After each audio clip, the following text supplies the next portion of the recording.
But we're reading from Parashat Noach, and the page is 62b.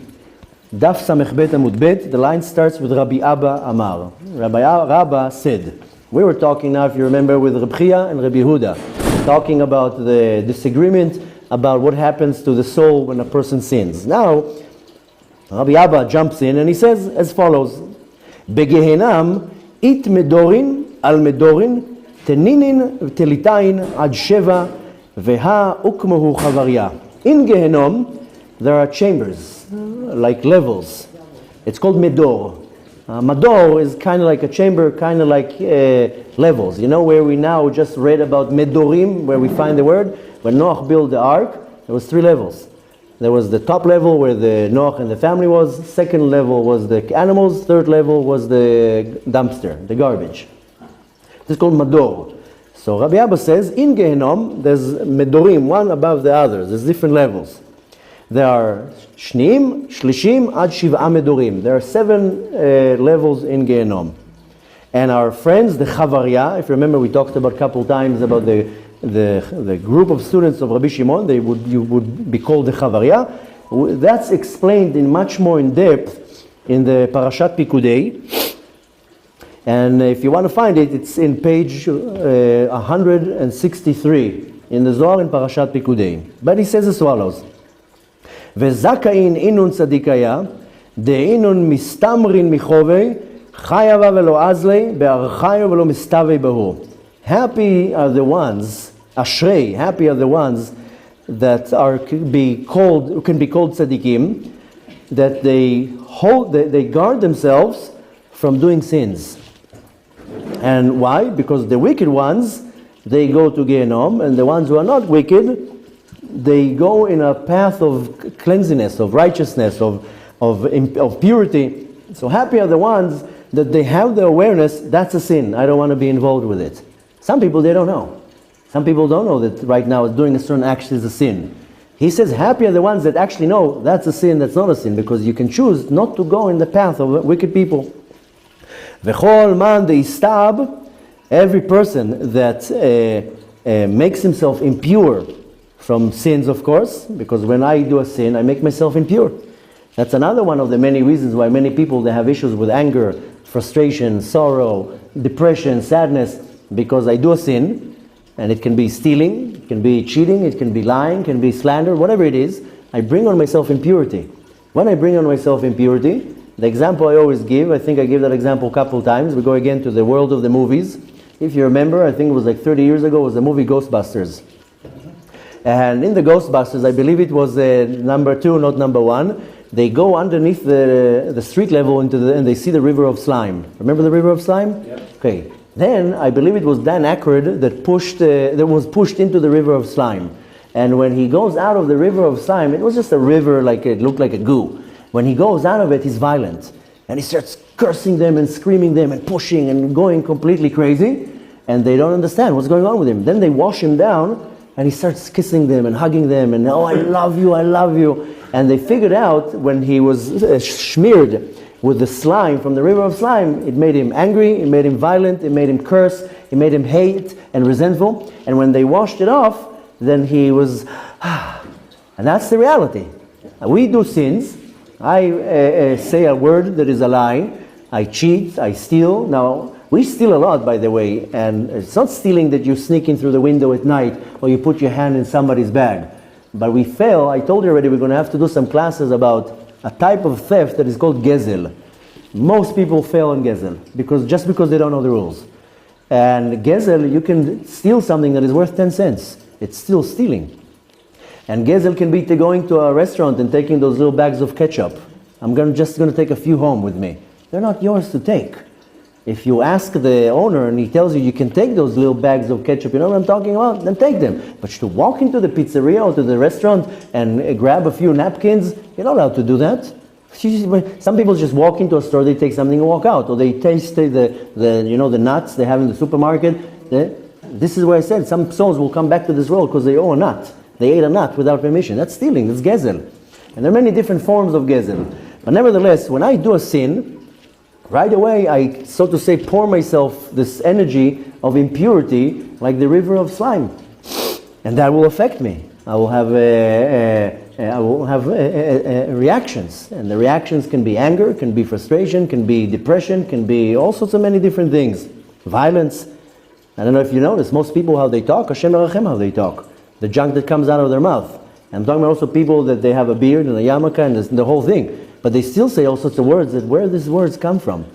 I'll never forget. That was one of the first things that I put my mind to when I became observant. I couldn't stand how I talk. Because every word that came out of my mouth was a curse. And all sorts of the A word, the B word, the C word, all these words. And sometimes, and I would listen to myself, it was disgusting. Why do you have to add adjective after everything that you say? And it bothered me. So it took me a long time to clean the words, not to talk not nice. Most people, you bump your leg at the corner of the table, you don't say ouch, you throw a not nice word. Or you're late or something doesn't work out, you say a word that is equal to something something not nice. Why is this word? Where is this coming from? And I'll never forget, years after I became observant, one time something happened and a word came out of my mouth. Not a nice word. I was like, where is that coming from? Why would I say this word? So people don't notice it, that when I bring on myself impurity, then my thoughts are impure, my words are impure, my actions are impure, and so forth. So it says, V'chol man distab, any person that makes himself impure because of his sins, kad azil lehahu alma, and then he leaves to the world, nachit legehinnom. You know where he goes? He goes to Terminal 2, not Terminal 1. Terminal 1, they accept him there with flowers and candies. Terminal 2, they go to Gehenom. They say, Habibi, you're too dirty. You can't even go into even the lobby of Gan Eden. V'nachit ad medorat ata'ah. And then he goes to the last and the lowest of all levels in Gehenom. V'oto mador atachton. This what's going on in this chamber, the bottom chamber in Gehenom? Utrein medorin einun. Excuse me. Dismichim da imda sheol va'avadon. The two bottom medorim chambers in Gehenom that are next to each other. One of them is called Sheol and one of them is called Avadon. I don't know the right translation in English. I don't think that is going to have good translation in English. I think Sheol is a place of nothingness and Avadon is a place of lostness, or there's nothing. It's like I never found a good translation, but nevertheless, that's the words of these terminals, let's call it. I call it Terminal 2. Words are the two least bad. Not right now, we're not defining, right? Rather, it's the one on top of the other. Later on, we're going to give, this is more explained actually in Parashat Pikudei. Everyone who's in charge, where are the angels, who are the angels, what's happening over there. That's really hard to hear. Which chamber, which sin goes to. This sin goes to this chamber, this sin goes to that chamber. Which sins don't go out from these chambers? It's like an Alcatraz. You have different chambers. I don't know if I'm using the right word, chamber. The word, it's called mador. Mador, we can call it a floor or a level. Nevertheless, so these two, they're on the bottom. One of them is called Sheol, one of them is called Avadon. There are many places in the Ketuvim and in prophets that you'll hear the word Shaol and Avadon. And we'll go through the rest of the names too. Nevertheless, here he explains that Sheol, which is the lowest of all, is compared to the Yesod de Nukba de Klipa, to the Sphira of Yesod, which is coming from the female side, specifically coming from the side of Klipa. Va'avadon, who are Malchut de Nukba de Klipa. Avadon is corresponding to the Malchut of the female side of the Klipa. Why? Mipnei chozek atuma sheyesh ba, because the impurity is so strong there that you can't even go up from there. That's how strong the impurity.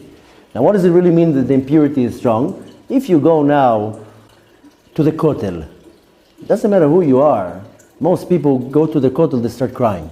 They feel chills. They feel kedusha. It doesn't matter who you are, you'll feel that. If you go now to Las Vegas, you're not going to get chills. You feel like disgusting. Nevertheless, this is what it's talking about. Because Avadon and Sheol is the equivalent, the le'umazeh, of the side of Yesod and Malchut, the Nukba of Klipa. The Nukba means a receiver, receiving all this impurity, but on the side of Klipa, The tum'ah shama, the tum'ah there is so strong, אי אפשר עוד לעלות משם. You can't even go up. It's like being in quicksand. You can't go up, you just go down.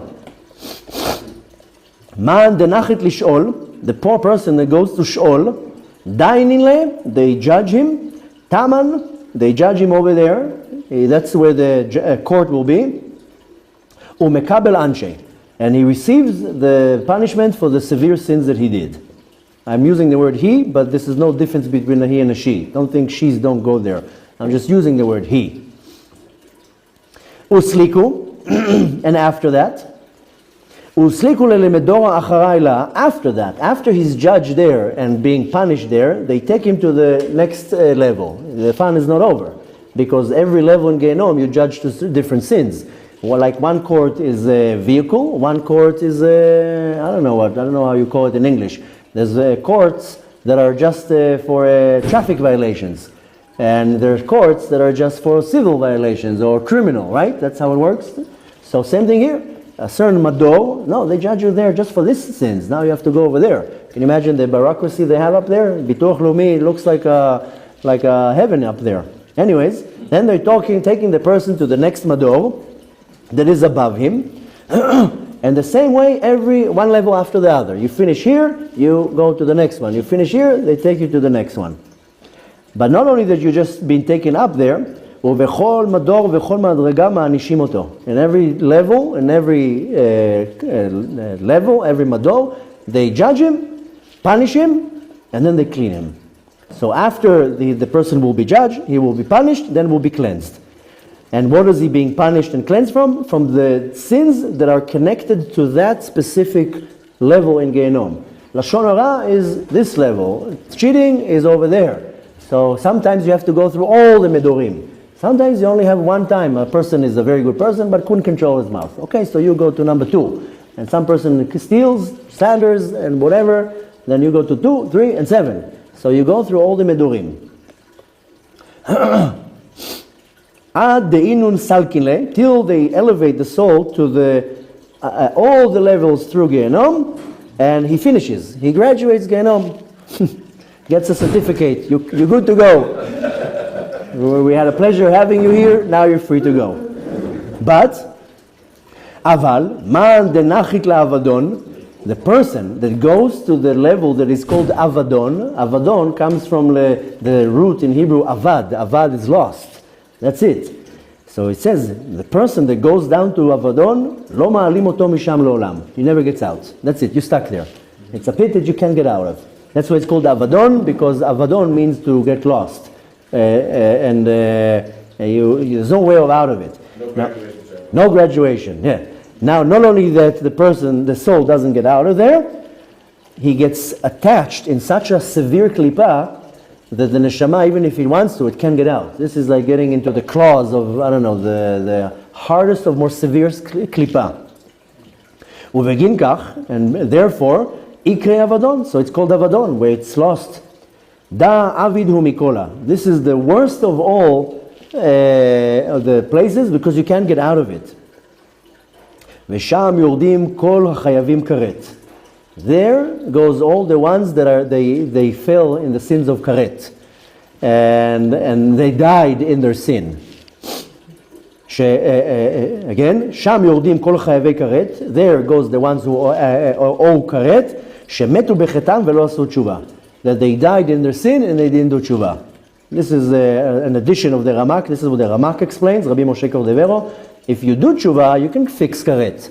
But if you die without doing tshuva and you owe sin of karet, that's the place where a person goes to. So we have to be from the smart people and do tshuva every day, every second. A word comes out of my mouth, do tshuva, write it on the spot. A thought, an action, whatever it is, that's why we say Kriyat Shema Lamitah. The Arizal says, say every night Kriyat Shema, because you don't know if you're going to wake up. What do we say to Hashem? Be'adchav kidruchi, I'm giving you my ruach. I don't know if I'm going to come back. So do tshuva.